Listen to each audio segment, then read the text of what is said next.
नमस्ते साथियों, गीतामृत में आपका स्वागत है। आज हम प्रथम अध्याय के श्लोक 22 का अध्ययन करेंगे। यावदेतान् निरीक्षेऽहं योद्धुकामान् अवस्थितान् कैर्मया सह योद्धव्यम् अस्मिन् रणसमुद्यमे।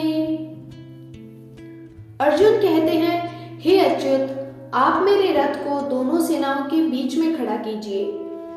मैं यहाँ युद्ध की इच्छा से आए हुए लोगों को अच्छी प्रकार देखना चाहता हूँ। यह देखना चाहता हूँ कि इस युद्ध रूप व्यापार में मुझे किन किन के साथ युद्ध करना है। दोस्तों, युद्ध की स्थिति कब पैदा होती है? जब दोनों पक्षों में संधि के, मित्रता के या कॉम्प्रोमाइज के द्वार बंद हो जाते हैं। युद्ध में विजयी अवश्य कोई एक हो जाए, किंतु यह कभी कल्याणकारी नहीं होता, सदैव विनाश ही उत्पन्न करता है।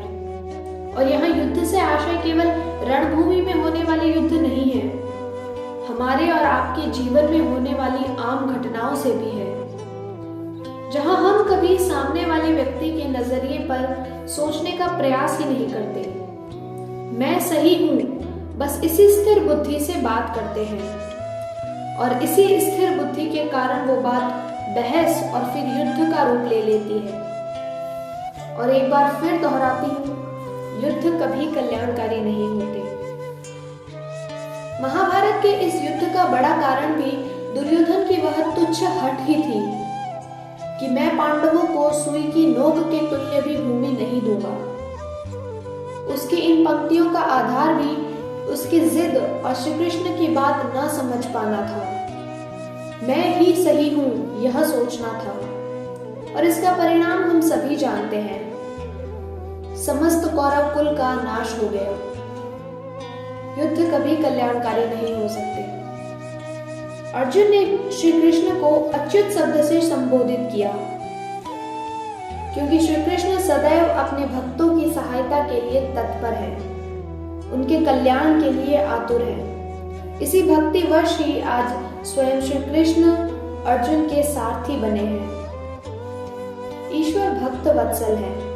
इसके कई उदाहरण तो हमने रामायण में ही देखे हैं। शबरी की कथा में, अहिल्या की कथा में, केवट की कथा में, नरसिंह मेहता की कथा में, सुदामा की कथा में।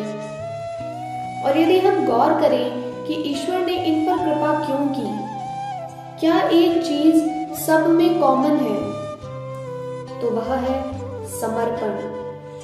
ईश्वर के प्रति संपूर्ण समर्पण, पूरा विश्वास। यही बात गीता के अध्याय 9 श्लोक 22 में भी कही गई है।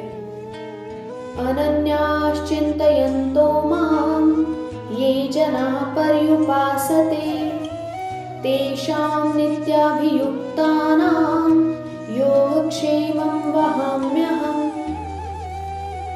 यदि एक लाइन में कहूँ तो, जो भजते मुझे भाव से मैं उनका ही बन जाता। दोस्तों, ईश्वर सरल है यदि हमारी भावना सच्ची हो। चलिए, आज के श्लोक में इतना ही। मिलेंगे आपसे अगले श्लोक के साथ। गीतामृत में हमारे साथ जुड़े रहिए। हरे कृष्ण।